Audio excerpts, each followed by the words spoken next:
기도하며 수요 예배 시작하겠습니다.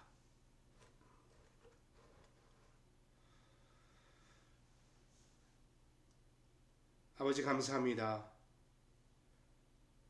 이제 주의 사순절의 기간을 지나가면서 주님이 왜 그 마지막 순간까지 고통을 받으셨으며 주님이 왜 십자가의 고난을 담당하셨는지 깊이 묵상하며 생각하는 시간을 보내고 있습니다. 나를 사랑하시고 나를 위해 자기 몸 아끼지 아니하신 주님을 생각하며 그 사랑에 감격하고 또 그 사랑에 힘을 얻어 나도 그처럼 살 수 있도록 주님 인도해 주시기를 소원합니다. 그런 주님 앞에 지난 3일의 시간을 다시 한번 내려놓고 나아갑니다. 전쟁과 질병과 또 경제적인 어려움, 급변하는 정황 가운데 두려운 마음이 많지만 아버지를 신뢰하기에 또 아버지가 모든 것의 주인이시기에 주님 앞에 다시 한번 모든 것을 내려놓습니다. 주님, 이 땅과 우리를 불쌍히 여겨주시고 불쌍한 이 땅과 우리에게 하늘의 평안과 은혜 넘치도록 인도하여 주시옵소서. 주님을 노래할 때 기뻐 받아주시고 우리의 마음이 진심이 우러나는 찬양될 수 있도록 또 예배될 수 있도록 인도하옵소서. 감사드리며 예수 그리스도 이름으로 기도합니다. 아멘.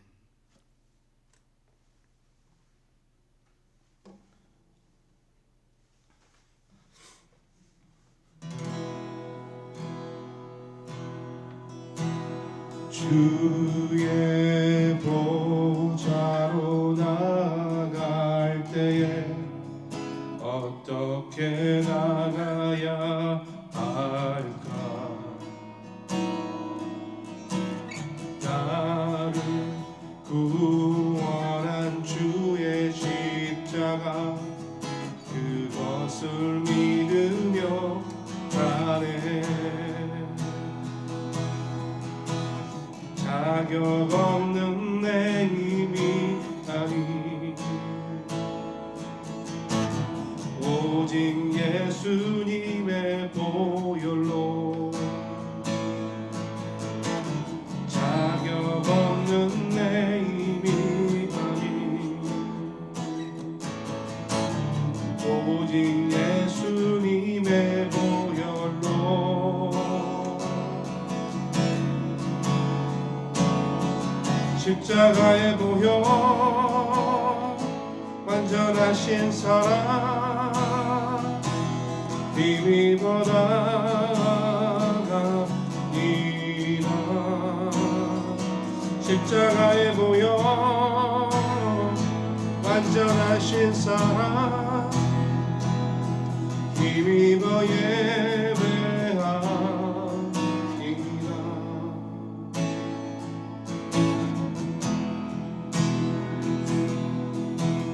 주의 보좌로 나갈 때에 나 여전히 부족하나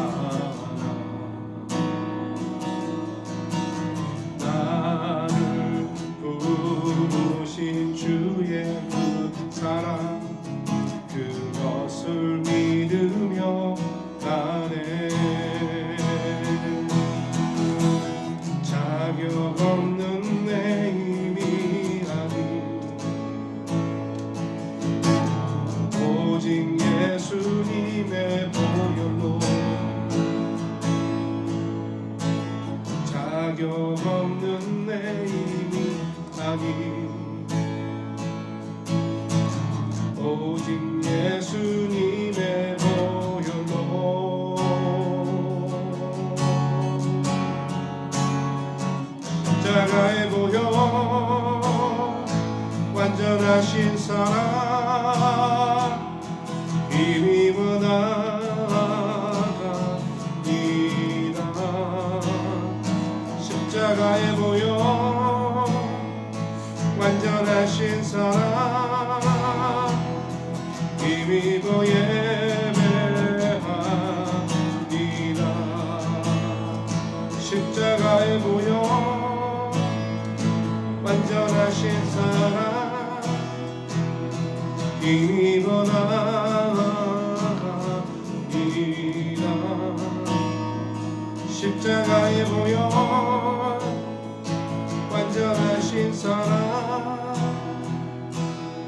힘입어 예배합니다.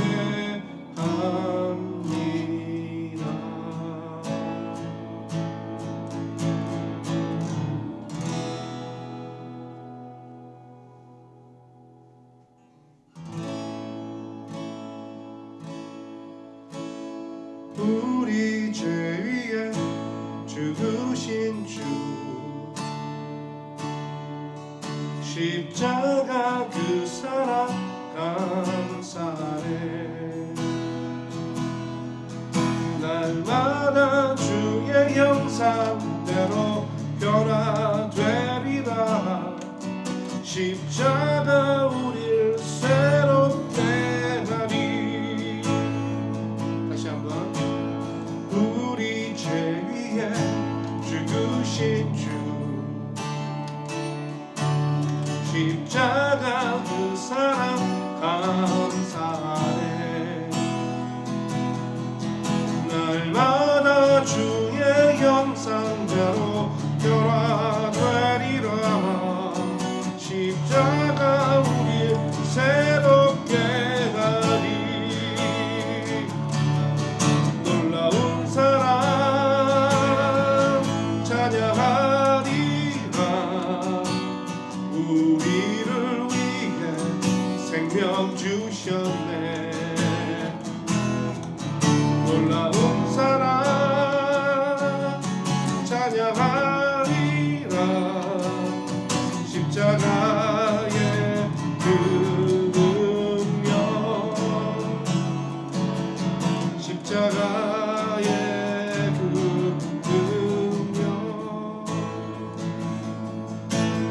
우리 죄 위에 죽으신 주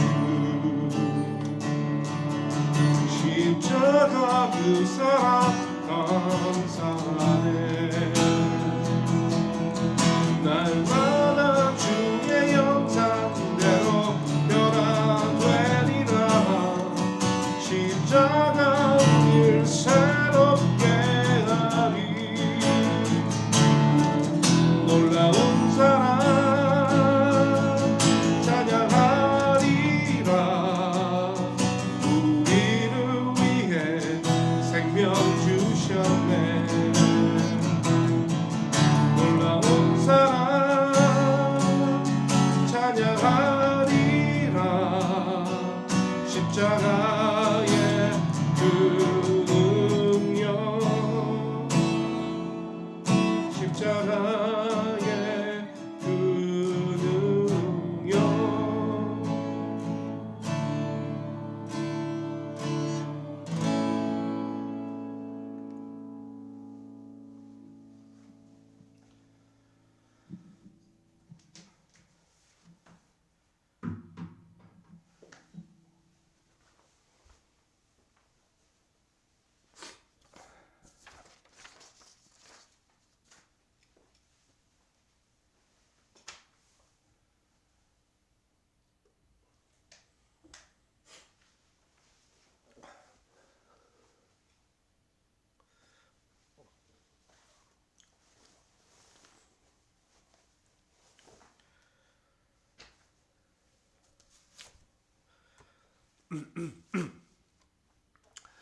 네, 하나님께서 우리에게 주신 말씀 창세기 6장 1절에서 12절 말씀입니다. 구약성경 7페이지 창세기 6장 1절에서 12절까지의 말씀 우리 한 절씩 교독합니다. 하나님의 말씀입니다. 사람이 땅 위에 번성하기 시작할 때 그들에게서 딸들이 나니 하나님의 아들들이 하나님의 딸들의 아름다움을 보고 자기들이 좋아하는 모든 여자를 아내로 삼는지라. 여호와께서 이르시되 나의 영이 영원히 사람과 함께하지 아니하리니 이는 그들이 육신이 됨이라. 그러나 그들의 날은 120년이 되리라 하시니라. 당신의 땅에는 네피림이 있었고 그 후에도 하나님의 아들들이 사람의 딸들에게 들어와 자식을 낳았으니 그들은 용사라 고대의 명성이 있는 사람들이었더라. 여호와께서 사람의 죄악이 세상에 가득함과 그의 마음으로 생각하는 모든 계획이 항상 악할 뿐임을 보시고 땅 위에 사람을 씌었음을 한탄하사 마음에 근심하시고 이르시되 내가 창조한 사람을 내가 지면에서 쓸어버리되 사람으로부터 가축과 기는 것과 공중의 새까지 그리하리니 이는 내가 그것들을 지었음을 한탄함이라 하시니라. 그러나 노아는 여호와께 은혜를 입었더라. 이것이 노아의 족본이라. 노아는 의인이요 당대의 완전한 자라. 그는 하나님과 동행하였으며 세 아들을 낳았으니 셈과 함과 야벳이라. 그때 온 땅이 하나님 앞에 부패하여 포악함이 땅에 가득한지라. 하나님이 보신즉 땅이 부패하였으니 이는 땅에서 모든 혈육 있는 자의 행위가 부패함이었더라. 아멘. 네, 오늘은 재앙과 심판이라는 말씀의 제목으로 말씀 살펴봅니다. 이 노아의 이야기, 노아 홍수 사건, 방주 이야기는 어렸을 때부터 빠지지 않는 그런 이야기입니다. 주일학교에서도 거의 뭐 예수님의 기적 이야기와 마찬가지로 늘 먼저 이렇게 배우고 함께 공부했던 그런 말씀입니다. 너무나 잘 아실 거예요.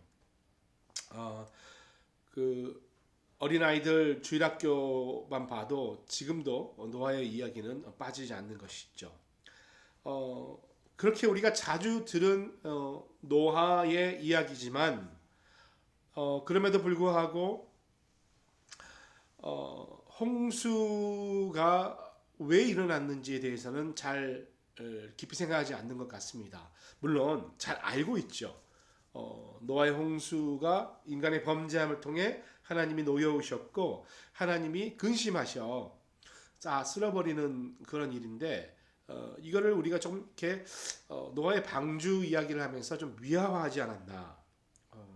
그냥 뭐 그때는 사람들이 타락해서 그랬겠지 이렇게 생각합니다. 물론 맞죠. 죄 지었고 타락했기 때문입니다. 근데 어느 정도였는가 한번 생각해 보자는 것이죠. 하나님께서 인간을 어떻게 창조하셨는데 that's it, no more, 다 쓸어버리자 했을 때는 도대체 그 타락의 정도가 어느 정도였는가. 글쎄 뭐 단정지어서 이야기할 수는 없습니다만 요즘까지 그런 홍수, 그러니까 전 인류를 쓸어버린 홍수가 오지 않았기 때문에 그냥 간단하게 생각하면 지금보다도 더 타락한 시대가 아니었나 이렇게 생각할 수 있는 것이죠. 본문에 보면 특이한 표현이 나옵니다. 1절 2절 말씀이죠. 사람이 땅 위에 번성하기 시작할 때에 그들에게서 딸들이 나니 하나님의 아들들이 사람의 딸들의 아름다움을 보고 자기들이 좋아하는 모든 여자를 아내로 삼는지라. 인간을 창조하시고 이 땅에 생육하고 번성하고 땅에 충만하라. 그리고 땅을 정복하라. 모든 생물을 다스리라 라고 말씀하셨잖아요. 그러니까 자손을 많이 낳고 방대한 그런 사이즈로 커 나가는 것, 성장해 나가는 것이 하나님의 뜻이다 이렇게 생각할 수 있습니다. 그게 하나님이 원하시는 것이죠. 근데 하나님이 원하신 것은 죄가 그렇게 팽창하는 것을 원하시지 않는 것이죠. 온전한 하나님의 사람들이 하나님의 뜻 가운데에서 생육 번성하기를 원하신다 이 말입니다. 이렇게 이제 아이를 낳는 문제 이렇게 이야기하면 사실 그 인구가 좀 이렇게 줄어드는 추세입니다. 계속해서 지구는 사람의 숫자가 늘어났는데 물론 아직도 사람이 많이 늘어나는 나라들도 많습니다만 몇몇 나라는 인구가 현저하게 줄어들고 있습니다. 그 중에 걱정스러운 나라가 또 역시 우리나라지요. OECD 국가에서 출산율이 지금 수년째 거의 한 10년 이상 최저입니다. 지난번에 한번 봤을 때 가정당 0.8명이 안 되는, 그러니까 두세 가정에 2명이 안 되는 그런 작은 출산율을 갖고 있습니다. 거기에 출산율이 작은데 아이를 낳아서 뭐 하냐라는, 또 아이를 낳아서 어떻게 키우냐라는 그런 생각이 모든 사람들의 생각을 지배하고 있다는 것이죠. 근데 하물며 10년 후에 20년 후에 30년 후에는 우리나라 우리 조국이 출산율에 관련하여서 또 인구에 관련해서 어떻게 돼 있을까 심히 걱정되지 않을 수 없습니다. 제가 그 창세기 초반에도 나눴습니다만 정복하는 문제, 이 땅을 정복하라, 생물을 정복하라 했기 때문에 자칫 잘못하면 착취하고 군림하는 것으로 오해할 수 있는데 그게 아니죠. 여기서 정복하라는 것은 돌보라는 말이었다고 제가 말씀드렸죠. 케어해라. 그러니까 하나님께서 우리에게 맡겨주신 것은 우리가 우리 뜻대로 착취하고 군림하는 것이 아니라 오히려 우리의 것을 내어 보호해주고 상호 도움을 받는 작용을 해야 된다. 이런 이야기를 하고 있는 것이죠. 이게 바로 하나님의 신학적인 터무로 이야기하면 문화명령이라고 이야기할 수 있습니다. 그래서 그 하나님의 명령이 이제 사람들로 하여금 성취되어 나가는 과정에 있었다는 것이죠. 그러니까 1절에 보면 사람이 땅 위에 번성하기 시작할 때에, 그러니까 여기까지는 지금 하나님의 인류 최초의 명령을 잘 지켜나가고 있는 듯한 모습을 보입니다. 그런데 사람들, 인간이 많아지기 시작하는 것이죠. 땅 위에 번성하기 시작하면서 어떤 일이 일어나는가? 남자와 여자가 결혼했다, 또는 남자 여자가 가정을 이루었다, 이렇게 기록했으면 참 아름다운 모습이었을 것 같아요. 그런데 여기 뭐라 기록되어 있냐면 하나님의 아들들이 사람의 딸들과 이렇게 결혼한 모습이 나와 있다는 거예요. 그러니까 남자와 여자를 표현하는데 뭔가 다른 수식어로 표현하고 있다는 것이 우리가 좀 바라봐야 될 부분인 것이죠. 사실 이 말은 남자는 선하고 여자는 악하다 이 뜻이 아니고요. 뭔가 이런 식의 결혼은 하나님이 원하지 않는 다른 의미의 결혼이 아닌가 이렇게 추정할 수 있다는 것이죠. 3장 보시면 아담과 하와가 이제 선악을 알게 한 나무 열매를 취하죠. 그렇게 죄 지었을 때 그 열매를 보고 하와가 어떻게 느꼈나? 그러니까 보았고 먹음직했으니까 좋아했고죠. 갖고 싶었죠. 그리고 취했죠. 그러니까 보고 좋아하고 취하는 이런 순서의 죄의 어떤 그런 프로세스를 우리가 바라볼 수 있는 것이에요. 근데 지금 여기 보시면 1절 2절 말씀 보시면은 아름다움을 봅니다. 첫 번째. 그리고 좋아합니다. 그리고 아내로 삼습니다. 그러니까 뭔가 하나님의 뜻에 반하는 행동을 할 때 일어나는 그 프로세스가 보고 좋아하고 갖는. 근데 이제 보고 좋아하고 갖는 게 뭐가 문제냐 할 수 있지만 여기에 나오는 것은 뭔가 하나님의 계획과 하나님의 approval, 하나님의 승인이 있지 아니하고 사람들이 좋아하는 대로 자기들이 좋아하는 모든 여자들을, 그러니까 하나님께서 허락하시니라 하나님이 좋아하는이 아니라 자기들이 좋아하는 것대로 했다. 여기에 큰 문제가 있는 건 아니겠습니까? 하나님의 아들, 사람의 딸, 이 부분을 참 오해할 수 있는데요. 많은 사람들이 이 부분에 대해서 잘못 해석하기 때문에 하나님의 말씀을 곡해합니다. 그리고 그것을 누가 이용하는가? 이단들이 이용하는 것이죠. 물론 이제 이따가 네피림이 좀 나옵니다만 여러분 잘 아시는 통일교, 뭐 피해 가름, 또 뭐 JMS, 또 심지어 신천지까지도요. 이 말씀을 가지고 사람들을 교묘하게 현혹합니다. 그러니까 여러분 어떤 교회든지 창세기를 강해하면서 저희처럼 쭉 나가서 내용을 살펴보는 것이 아니라 이 부분을 집중적으로 가르치고 이 교리를 뭔가 이렇게 트위스트해서 JMS나 문선명 같은 경우는 여성도들과 이렇게 잠자리를 같이 하기 위해서 이런 말씀을 갖다 사용했거든요. 그러니까 현혹하는 것이죠. 속이는 것이죠. 그러니까 이런 이야기를 들으시면 대부분 여러분 그것은 이단일 가능성이 많습니다. 근데 그렇게 해석하면 안 된다는 것이죠. 자, 전통적인 해석부터 좀 살펴봅니다. 자, 먼저 이런 해석이 있어요.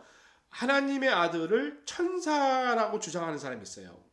이런 해석은 욥기 1장 6절, 2장 1절에 보시면 천상회의에 참석하는 천사들이 하나님의 아들들로 불려지는 모습이 나타납니다. 그러니까 그것을 보고 여기에는 이제 천사들이다. 이제 그렇게 말하면 사람의 딸은 누군가? 그냥 그야말로 사람이겠죠. 그러니까 영의 천사와 육신의 사람이 결혼했다. 근데 이게 어떻게 가능하냐는 것이죠. 뭐 그리스 신화에는 그런 이야기 나오긴 합니다만 실질적으로 가능하지 않는 일이죠. 어떻게 영혼, 그러니까 육신이 없는 영혼과 육신이 결혼해서 또 신랑 신부를 삼을 수 있냐는 것이죠. 만약에 이거 좀 믿어지면요, 영화나 드라마를 너무 많이 봐서 그런 것입니다. 예. 현실에는 그게 아니죠. 또 한 가지 또 다른 해석은 여기에 하나님의 아들들을 왕족이다라고 주장하는 그런 해석도 있습니다. 이게 바로 이제 네피림과 연결되는 것이죠. 자, 4절 말씀입니다. 당시에 땅에는 네피림이 있었고 그 후에도 하나님의 아들들이 사람의 딸들에게로 들어와 자식을 낳았으니 그들은 용사라 고대 명성에 있는 사람들이었더라. 고대 근동 정서에 보면은 이제 왕들이 자기 자신을 그냥 왕이 아니라 하나님처럼 신격화하는 모습들을 우리가 발견할 수 있습니다. 신격화에서요, 이제 평민, 그러니까 보통 사람들의 딸을 데려다가 결혼하면서 여기서 특이한 자손을 가지게 됐다라는 설을 만들어내는 것이죠. 그러니까 사실은 이게 이제 죄가 되는 거예요. 어떤 부분이 죄냐면 일부 다처제가 돼버리는 것이죠. 그리고 필요에 따라서 욕망에 따라서 함부로 가정을 함부로 이렇게 누리는 또 갖는 그런 모습이 되는 것입니다.